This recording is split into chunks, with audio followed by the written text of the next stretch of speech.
ಅಂದ್ರೆ ಸ್ವಲ್ಪ low feel ಆಗ್ತಿತ್ತು ಅವ್ರಿಗೆ. ಸೊ ಇಮಿಡಿಯೇಟ್ ಆಗಿ ಒಂಚೂರು ಹಾಸ್ಪಿಟಲ್ ಹೋಗೋಣ ಅಂತ ಅಂದ್ರು.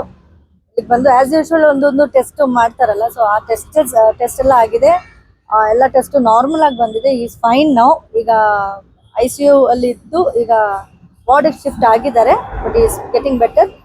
ಈಗ ಪರವಾಗಿಲ್ಲ, ಹುಷಾರಾಗಿದ್ದಾರೆ, ಮಾತಾಡ್ತಿದ್ದಾರೆ. ಅಂಡ್ ಮೋಸ್ಟ್ಲಿ ನಾಳೆ ಡಿಸ್ಚಾರ್ಜ್ ಮಾಡ್ತಾರೆ. So is fine now. ಸ್ವಲ್ಪ ಇರತ್ತಲ್ಲ ಈ ಒಂದು ರಿಲೀಸ್ ಇದೆ, ಸ್ಟ್ರೆಸ್ ಇದೆ, ನಿದ್ದೆ ಇಲ್ಲ. ಸೊ ಇವೆಲ್ಲ ಹಾಗಾಗಿ ಸ್ವಲ್ಪ ಕಷ್ಟ ಆಗಿದೆ ಅವ್ರಿಗೆ. But is fine now. Body ಸ್ವಲ್ಪ ಸ್ಟ್ರೆಸ್ ಆಗಿದೆ ಅಷ್ಟೇ, ಬಿಟ್ರೆ ಸೀರಿಯಸ್ ಆಗಿ ಏನೂ ಇಲ್ಲ. ಸ್ವಲ್ಪ ಇದಾಗಿರ್ತಾರೆ ಅದಕ್ಕೆ.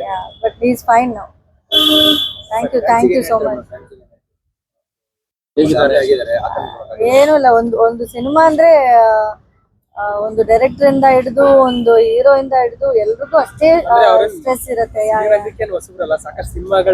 ಬಟ್ ಎವ್ರಿ ಫಿಲ್ಮ್ ಅವರು ಹೊಸ ಸಿನಿಮಾ ತರಾನೇ ಪ್ರಮೋಟ್ ಮಾಡ್ತಾರೆ. ಅಂದ್ರೆ ಹೊಸದಾಗಿ ನಾನು ಬಂದಿದ್ದೀನಿ, ನನ್ನ ಫ್ಯಾನ್ಸ್ ನನ್ನನ್ನು ನೋಡಿ ಖುಷಿ ಪಡ್ಬೇಕು ಅಂತ ಒಂದು ಏಮನ್ನ ಇಟ್ಕೊಂಡೆ ಎಲ್ಲರೂ ಸಿನಿಮಾ ಥಿಯೇಟರ್ ಬರ್ಬೇಕು ಅಂತ ಏಮ್ ಇಟ್ಕೊಂಡೆ ಎಲ್ಲಾ ಸಿನಿಮಾ ಮಾಡೋದು. ಅಂಡ್ ಪ್ಲಸ್ ಈ ಒಂದು ಸಿನಿಮಾ ಒಂದು ಒಳ್ಳೆ ಬಜೆಟ್ ಅಲ್ಲಿ ಮಾಡಿರೋಂತ ಒಂದು ಸಿನಿಮಾ ಆಗಿರೋದಕ್ಕೆ ಆ ಪ್ರೊಡ್ಯೂಸರ್ ಕರೆಕ್ಟ್ ಆಗಿ ಬಂಡವಾಳ ಆಗ್ಬೇಕು ಥಿಯೇಟ್ರಿಕಲಿ ಎಲ್ಲ ಈ ಸಿನಿಮಾ. ಯಾಕಂದ್ರೆ ದೊಡ್ಡ ದೊಡ್ಡ ಆರ್ಟಿಸ್ಟ್ಗಳು ಈ ಒಂದು ಸಿನಿಮಾಗೆ ಇನ್ವಾಲ್ವ್ ಆಗಿದ್ದಾರೆ. ಆಶೀಶ್ ವಿದ್ಯಾರ್ಥಿ, ಅತುಲ್ ಸರ್, ಅಂದ್ರೆ it's a big movie. So ಅವ್ರಿಗೆ ಅವ್ರ ಲೈಫಲ್ಲಿ ಇದೊಂದು ದೊಡ್ಡ ಒಂದು ಸಿನಿಮಾ ಅಂತ.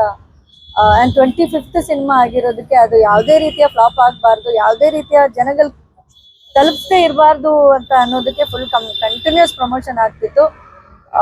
ಐ ಥಿಂಕ್ ದಿಸ್ 15 days ಒಂಚೂರು ಜಾಸ್ತಿನೇ ಸ್ವಲ್ಪ ಶ್ರಮ ಪಟ್ಟಿದ್ದಾರೆ. ಅದಕ್ಕೆ ಸ್ವಲ್ಪ ಅವರು ಇವತ್ತು ಮಾರ್ನಿಂಗ್ ಆಕ್ಚುಲಿ ಇಂಟರ್ವ್ಯೂಸ್ ಇತ್ತು, ಅದೆಲ್ಲ ಕ್ಯಾನ್ಸಲ್ ಮಾಡಬೇಕಾಗಿರೋ ಒಂದು ಪರಿಸ್ಥಿತಿ ಬಂತು. But is fine now. ವಾರ್ಡ್ಗೆ ಶಿಫ್ಟ್ ಆಗಿದ್ದಾರೆ. ನಾಳೆ ಮೋಸ್ಟ್ಲಿ ಡಿಸ್ಚಾರ್ಜ್ ಆಗ್ತಾರೆ. ಸೊ ಡಾಕ್ಟರ್ ಚೆಕ್ ಮಾಡಿ ಹೇಳ್ತಾರೆ. ಅದರ್ವೈಸ್ ಆಲ್ ರಿಪೋರ್ಟ್ಸ್ ನಾರ್ಮಲ್ ಆಗಿ ಬಂದಿದೆ. Thank you so much.